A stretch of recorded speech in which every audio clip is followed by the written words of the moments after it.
రక్షకుడైన యేసయ్య అతి శ్రేష్టమైనటువంటి నామంలో అప్పన్నపేట గ్రామస్తులైనటువంటి మీ అందరికీ కూడా ప్రత్యేకించి వందనాలు తెలియజేస్తా ఉన్నాం. ఇది దేవుని మాటలు, చాలా మాటలు మనం విన్నా కానీ వాటి వలన మనకు ప్రయోజనం ఉండదు. దేవుని యొక్క మాటలు మనకెంతో విలువను నేర్పిస్తాయి, ఎన్నో మేలులు ఈ మాటలు మనకు కలగచేస్తాయి. కాబట్టి దేవుని యొక్క వాక్యంలో ఒక మాట ఉందండి. ఏంటి ఆ మాటనంటే, దేవుడు లోకముని ఎంతో ప్రేమించెను కాగా తన అద్వితీయ కుమారునిగా పుట్టిన యేసునందు విశ్వాసం ఉంచే ప్రతివాడు కూడా నశింపకుండా నిత్యజీవం పొందినట్లుగా యేసుక్రీస్తు వారి లోకానికి వచ్చారని దేవుని వాక్యం సెలవిస్తూ ఉంది. దేవుడు లోకమునంతటిని కూడా ప్రేమించాడండి. మనకు తెలుసు కదా, లోకం అని అంటే మనుషులు. ఈ లోకంలో ఉన్నటువంటి ప్రతి మనిషిని కూడా ప్రభువే సృష్టించాడు, వారిని ప్రేమిస్తూ ఉన్నాడు.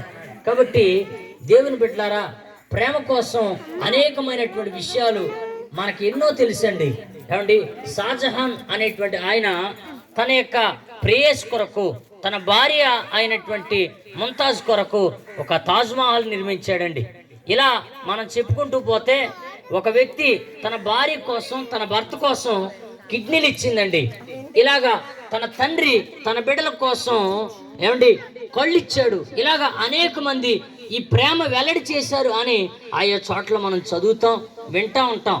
కానీ ఎంతమంది ఏమి చేసినా కానీ ప్రేమ అనేది పరిపూర్ణం కావాలనంటే చూడండి, పూర్తిగా మనుషుల్ని వారి యొక్క అంతం నుంచి విడిపించాలి.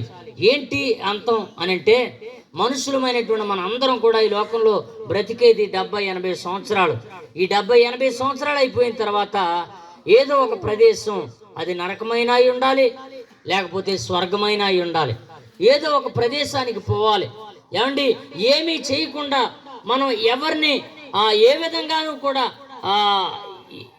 ఏ విధమైనటువంటి తారతమ్యం లేకుండా మనం చివరికి ఎక్కడికి వెళ్ళిపోతామనంటే నరకానికి పోతాం. ఎందుకనంటే నరకం మనిషిని యొక్క జీవితానికి, మానవుని యొక్క తొలి దినాలలే చూడండి అది సంప్రాప్తం అవుతూ వచ్చింది. అనగా మొట్టమొదటి మానవుడే ఆ మరణాన్ని మనకు తీసుకుని వచ్చాడు, ఆ నరకాన్ని మన కోసం తీసుకుని వచ్చాడండి. కాబట్టి పుట్టినటువంటి వారందరూ కూడా గిట్టక తప్పదు, గిట్టిన ప్రతి వారు కూడా నరకానికి వెళ్ళక తప్పదండి. ఎందుకనంటే ఆ మొదటి మానవుడు ఆస్తిగా అది మనకి ఇస్తూ వస్తూ ఉన్నాడు.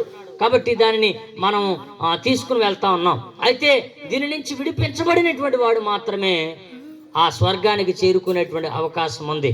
అందుకనే ప్రేమ కోసం అనేక విధాలైనటువంటి త్యాగాలు చేసిన వాళ్ళు ఉన్నారు, వాళ్ళు ప్రాణాలు సైతం ఇచ్చినటువంటి వాళ్ళు ఉన్నారు. కానీ చూడండి, నరకం నుంచి తప్పించేటువంటి వారు మాత్రం ఎవరు లేరండి.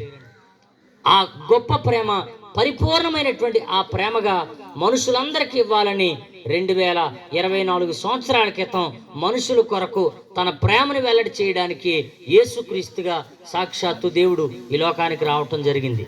కాబట్టి ఆయన ఏం చేశాడంటే, ఆయన తన సింహాసనాన్ని విడిచిపెట్టి, అనగా తాను ఉండేటువంటి ఆ మహాకాశాన్ని విడిచిపెట్టండి, ఆ పరలోకాన్ని విడిచిపెట్టి మానవులమైనటువంటి మనందరి కొరకు ఆయన తాను తగ్గించుకుని ఈ లోకానికి వచ్చాడండి.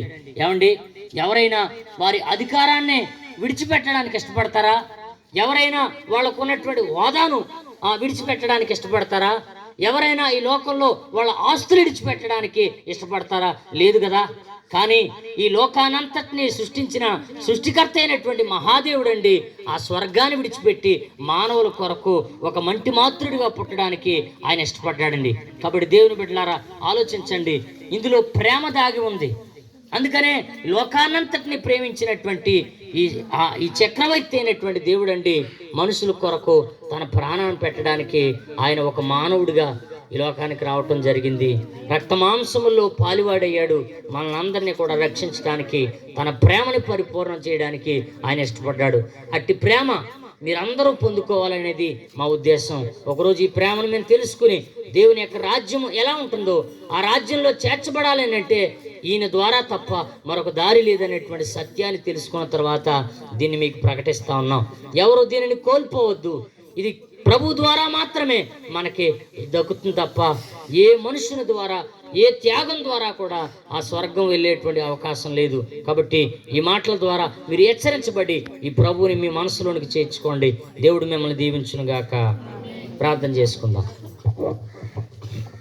స్తోత్రం నాయన, మమ్మల్ని మిక్కిలిగా ప్రేమించిన పరలోకమైన మా తండ్రి, పరిశుద్ధుడ నిత్యము ఏ వేల దూతలతో కొనియాడబడుతున్న గొప్ప రక్షక, నీ బంగారమైన పాదములకు వెళ్ళలేని స్థుతులు స్తోత్రాలు చెల్లిస్తున్నాం. ఈ సాయంకాల వేళలో ప్రభా, 7వ నెలలో మొదటి పునరుద్ధానంలో ఈ సాయంకాల వేళలో అప్పనపేట గ్రామాన్ని ప్రేమించి నాయన నువ్వు ఎంతగానో ఈ ప్రాంతాన్ని గొప్ప చూపించి నాయన ఇది గొప్ప ప్రభా, నువ్వు ఎంత గొప్ప దేవుడువో, ఎటువంటి అనంత జ్ఞానవో ప్రభా, కొన్ని మాటలు వివరించి ఉన్నారు తండ్రి. నీ స్తోత్రాలు. నిజమే నాయన, శాస్త్రమైన ప్రేమతో నేను ప్రేమిస్తున్నాను, విడవక నీ ఎడల కుప్ప చూపిస్తున్నాను అని చెప్తున్నావు తండ్రి. నీ కొందనాలు. ఈ గ్రామంలో ఉన్న చిన్నవారి మొదలుకుని పెద్దవారి ఎడల ప్రభా నీ అపారమైన ప్రేమ చూపిస్తున్నావు కనుకే నాయన ఈరోజు మేము ఇలా సువార్త ప్రకటిస్తున్నాం. ఎవరైతే ఈ మైకు యంత్రం ఎంత దూరం అయితే వినిపిస్తుందో ఆయా స్థలాల్లో ఉండి ఆయా స్థలాలు నిలబడి ఎవరైతే వింటున్నారో ప్రభు ఎవరో నిజమైన దేవుడు అంటే ఎవరని ఒక ఆలోచన అవగాహన బిడ్డలో పెట్టమని అడుగుతున్నాను తండ్రి. నీ స్తోత్రాలు. ఎత్తబడిన మాటలు ఫలింపదయ చేయండి. ఆ మాట ద్వారా ఇక్కడ ఈ ప్రాంతంలో ఒక ఆత్మను మీరు రక్షించి ఈ రాత్రి జరవే కూడుకుని కూడా ఆశీర్వాదకరంగా జరిపించమని త్వరగా రాని యేసు నామములో అడిగి వేడుకుంటున్నాం పరమ తండ్రి. ఆమేన్.